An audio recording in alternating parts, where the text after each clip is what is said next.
Zimbabwe has just qualified for the World Cup 2027 and managed to defend its titleship for Rugby Africa. But I'm joined here by Jeff, the man who has been responsible for most of the images, the photographs, the write-ups and the videos, the interviews that you saw.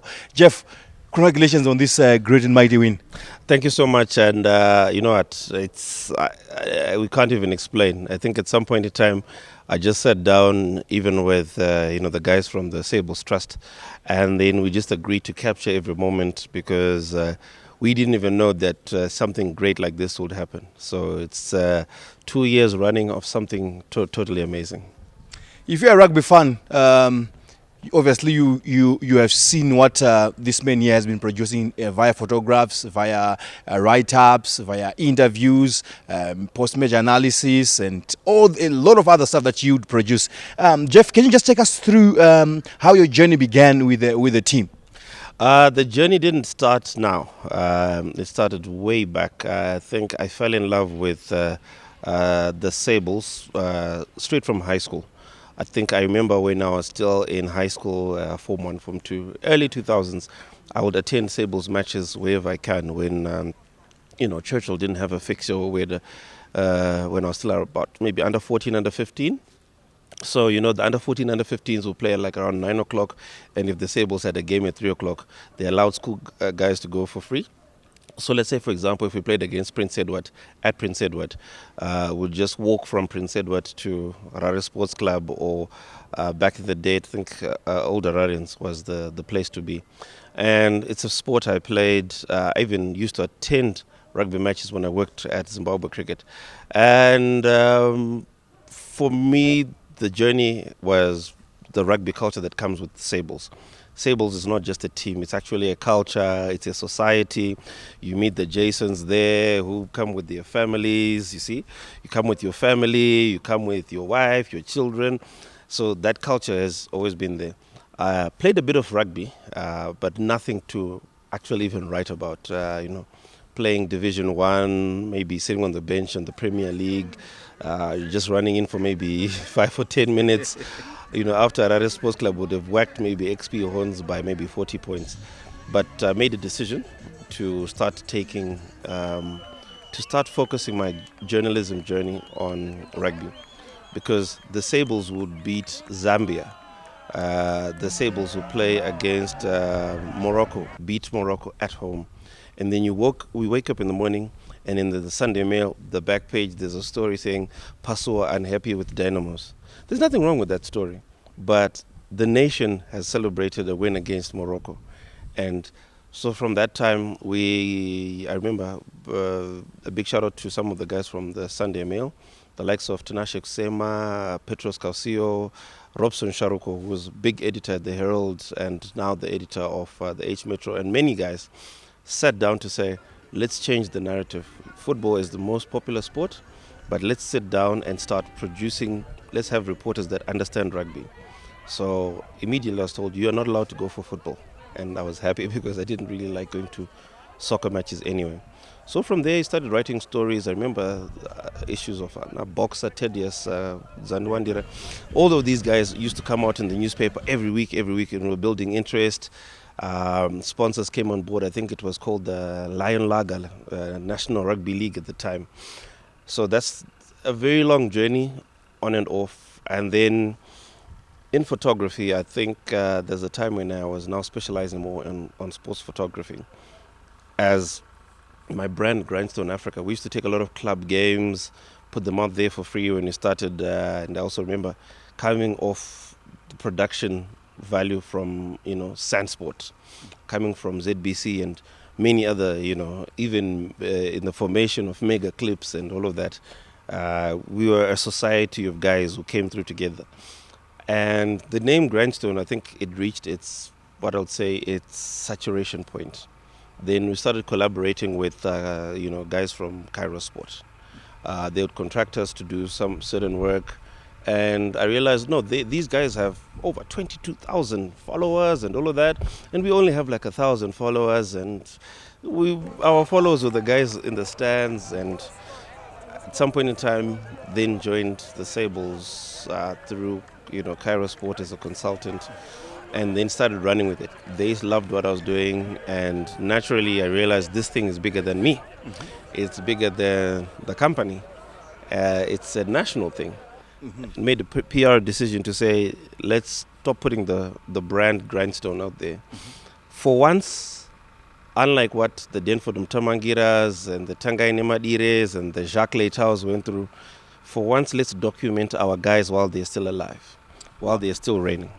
Wonderful. Now, this guy Jeff here, people like us who are in media and broadcast, he made us look very smart, because you would send us, up to date photos as if it's live. When something's happening, then you actually send some photos and you take, and then you post them on your social media handles and everything. So for guys like us, we really felt very wise and very, very efficient because of the efforts of Jeff. But Jeff, now, moving on with the Sables, like last year, it has been a very fruitful run here on the continent, going out of the continent and playing and all. Can you just take us through how it has been like? It's been a very tough journey. Working with the Sables is not easy, because there's a new system in town that came through with the Sables Trust. It's a system also introduced by the Trust in terms of how they manage the Sables. The Trust operates on behalf of Zimbabwe Rugby Union. So these are serious business people. You've got some of the best lawyers, sports marketers, accountants and professionals that are running the admin side so well that their end goal is, if you're Brendan Mzekenyedzi, on a match day, you do not have to think about your salary. You don't even have to think about if your shorts are going to be in the change room. You just need to walk in, think about what you're supposed to do on the field. Your nutrition is there. You've got your drinks in there. The exact pair of socks that you want. Your favorite boots are already laid out for you, so that you just do your one job. So now you can imagine when it cascades to us at the media. All we have to do is to make sure that we document and do things right. And that is what professional sport is. So professional sport is not just Cristiano Ronaldo scoring a goal. It's not just Virat Kohli scoring 100. But there is a support system of hundreds of people. The fact that an interview will be done with Hilton Mudariki, Hilton gets to watch that. It changes the way he moves. So going forward, this system is now the new standard. I do not feel by any bit that we were lucky to be at the World Cup. We deserve to be there, because I think we mentally prepared ourselves in every way, all the way leading up to there. From our ball boys right here at Harare Sports Club and Old Hararians, everything is methodical. You have one task and you do it very well. Like in what we do, Jason, there's a man behind the camera. He has that one goal to make sure that we're in focus, the shot looks good. And we've got many people who are going to do the editing and all of that. And this is where we're going. It's the biggest story was the fact that on the ground, 6 other teams were praying for us. The Moroccans, the Algerians, the Ivorians, these guys came to us and say, and even the Kenyans. They were praying, literally praying for us. I'm telling you, I think if you look at one of the videos on the Sables pages, as the Sables were arriving, one of the managers from Algeria came to sort of bless and pray for us. The bus driver who we were moving with, I remember his name, Bonwell, would say a prayer on the bus before we left. Big up, Bonwell. Big up. A prayer for Zimbabwe. And it's not that anyone has anything against Namibia, but I think it's just sometimes people saying, look, they've had a run 7 times. Maybe someone else should go there and get a win. We need a new flavor. I think one of their managers said it's tradition for us to go to the World Cup. Well, they have to go through the repechage now, and that's their fate with God. But for us, we're going there, and we're not only now just celebrating to say, look, we've arrived. The Sables need to be the first African country other than South Africa to win at the World Cup. We don't know who we're playing against. The draw is in December, but we want to make sure that at least when we get there, we want to break a jinx, get to win. After that win or that build-up, how many professional contracts will be offered to our players? Beautiful. Now maybe it's now our turn, Jeff, to also pray for the Namibians so that they also qualify for the World Cup. It would be a good thing to have 3 teams from Southern Africa playing at the World Cup there. But Jeff, one of the photos, the shots that you did, which was very outstanding, enforcer Mashawi achitakura munu, achisenga munu, bulldozer. I was trying to look for a name for him. I thought of JCB. I thought of all these excavator, anything. That was a very good shot that you did there. But what I wanted to find out from you, Jeff, is that on the game day, how do you prepare? Can you just take us through how you go about it? So game day, let's say if the kickoff was at, let's say 4 o'clock. Game day, one of the managers and the other players that are not on the squad and I would leave the hotel at like about 9 or 10 in the morning, an hour's drive. We would get to the match venue at 11. Make sure that we have like our change room set. So one of the things that we're also helping with behind the scenes is we were designing the match change room to look very Zimbabwean so that the players feel like they're at home. So because I had a whole array of pictures that I'd shot of Zimbabwean fans in the stands, we went to print those like pictures this big. We filled them up in the change room with the Zim flag designed. You can imagine if it's Jason Seremwe number 2, we'll put your picture there. So that was my match day preparation. So make sure that you have at least 4 batteries, 2 camera bodies. You've got your telephoto lens, which is the big one for action shots, your wider lens for close-up shots.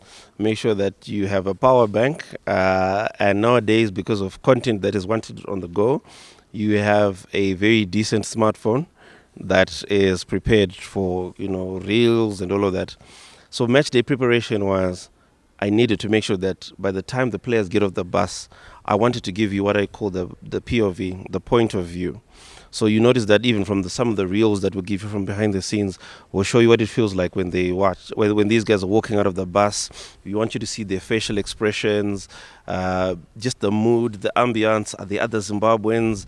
What is it looking like in Kampala? What does Nambole look like? Just before they start, all the way to their warm up. I think at some point in time we'll just cut the cameras just before players would change, because obviously you don't want anything obscene. But we wanted to show you what a Sabres warm-up feels like on the ground, and big credit to the team for allowing me to have access, because I'm a bit invasive, Jason. If Ian Pryor is practicing his kicking, I'm usually somewhere behind him, just a few meters before danger. So we wanted to show that is just the warm-up. Then when it now comes to the match day, I know everyone is now broadcasting, this is what's going on. But there are certain frames that you're not seeing, certain angles that you're not seeing. So that was my match day preparation. And to always make sure that you've got stretchy shots, because in this line of work, if your gear is not very right, you might find yourself half naked because of some of the movements. Because of kneeling down and standing up. Yeah. So it's a lot of preparation, and also making sure that you've got a laptop that's ready, you've got a charging point, you need an umbrella and a raincoat in rainy environments such as Korea and Uganda. And you also need to make sure that you're well hydrated. You need to have like your water point, and you've taken your bathroom break, because no one cares if the cameraman needs to go to the bathroom, but you need to be there when the moments are ready. So it's that sort of preparation. Now speaking about it with you, it sounds like it's a lot, but it's just muscle memory. That's just how the day is. This is the job you sign up for. One beautiful thing about rugby in Zimbabwe, Cesar, you big up, is that you don't struggle to get interviews with a captain or with a coach. Anytime that you just want to talk to the skipper, Mudariki Hilton or Piet Bernard, it's not difficult to do that. Unlike other sporting codes that you really struggle to get these sort of interviews or to converse with the rugby people. Is there something that you that's being done by ZRU to ensure that the environment is media friendly? Yes, it is. It's something that started off from the ZRU and the Sabres Trust. It's nothing to do with the administrators. We don't have superstar administrators. They don't want their names to be out there, because rugby is what the main consumer wants to see. The rugby players, they want to see the coach, they want to see that action. So we don't want to take away, okay? And coaches are not in administration, players are not in administration.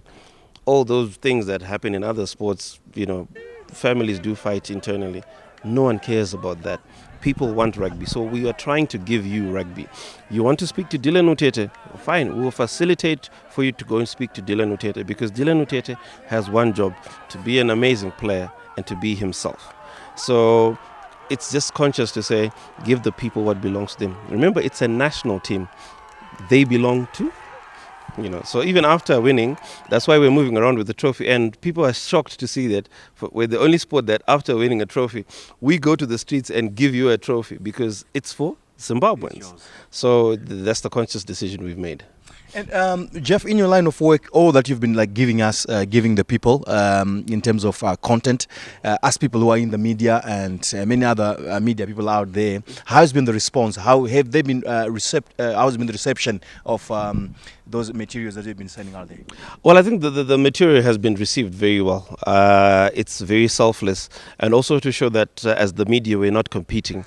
We are also very cognizant of the fact that modern media is not as well funded as it used to be. Back in the day, Jason, you should have been traveling with your crew and all of that, but because there's so much that's going on, we can't afford to do that. So if you've got one of us catering for the radio stations, the online guys like you, the content creators, the main broadcasters, the print guys, it makes it so much easier that every day in the morning when you wake up and you're having your diary meeting, we should always say the Sables have it covered. They're going to give us something. If there's something specific you need, you can ask for it and you'll get it. And I think that's just the way the world should work. We cannot gatekeep rugby. Rugby belongs to everyone. The Sables are now an international brand. One of 24 countries at the greatest stage. So it's bigger than the 15 million Zimbabweans now, because we're going to have other African countries that are now identifying with us, international countries, international brands. So that's where we don't want to gatekeep anything. Now that we have qualified for the World Cup, Jeff, and the journey for preparation for that starts now, and this is now a big thing. It's a huge thing. And what is your strategy going into the World Cup 2027? Well, I think my personal strategy, or just a personal goal, like I said, I won't be secretive about this, is to start showing you the journey. You spoke about Kudzai Mashawi's moment that we managed to capture, but that is a moment that he had been preparing for more than 2 years. Speaking of that very player, he's just launched his brand Kudzai Mashawi with his name, and I'm sure he's going to be helping out a lot of children. But every day he's showing that he's back in the gym. The Sables are back at work. Soon afterwards, the overseas professionals were already playing a week later. I think Tapiwa Mafura was already playing for the Lions against the Sharks.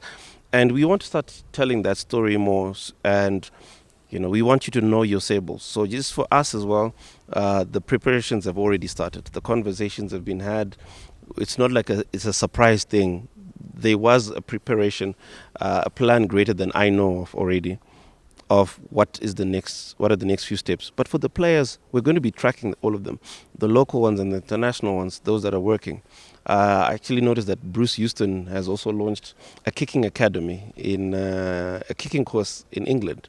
Matthew McNabb is working on something. Even Brian Yoda, the Ghost, is talking about something called the Ghost Foundation. I don't know if he allows me to start talking about it, but everyone is now on the ground to say, let's start working. Some of the players might not make it to 2027, but just like what Denford Mtamangera did, we are starting to build. Those are coming up. Your Brian Changs, Takuzwa Msingwini, your Dion Kumalos, all these young players, Tyrone Gombe, who's only 18 years old. So he'll be like 20, 21 by the time the World Cup comes. So there's a lot of work. It's greater than anything that we've ever done. Mistakes will be made, but great achievements will be made. But our heart, as Sables, the heart of the Sables Trust, the heart of Zimbabwe Rugby Union, the heart of Zimbabweans and fans, and even the media, is in a very good place. Have you ever imagined that everything will be aligned in this way? So whatever comes, I think, will be great for Zimbabwe. As the old adage says that a picture is worth 1,000 years. I'll say that again. As the old adage says, a picture is worth 1,000 words, but this man has shot 1,000 pictures. Jeff, your parting shots to first the guys in media like ourselves, and then the rugby fans out there. To the guys in media, just take a footnote from rugby. 15 players have the same goal to go forward. If there are 15 of us out there, let's work like disables and go forward. And to the fans out there, thank you for all the messages. I don't know who has been leaking that. There are people behind the scenes. It's all you just need to do is like and share. If you like the pictures, if you like the images, the videos that are being sent to you, and you own them, that is just enough. That is enough support for us. The more that people follow, the better for us. It's very encouraging. It makes us wake up in the morning. It makes us shoot in the rain. It makes us go to all the ends of the world to make sure that you get what you deserve. I've been chatting to JDM, Jeffrey Danai Murimbechi, the media consultant with the Zimbabwe Rugby Union. Thank you so much, Jeff. Thanks so much.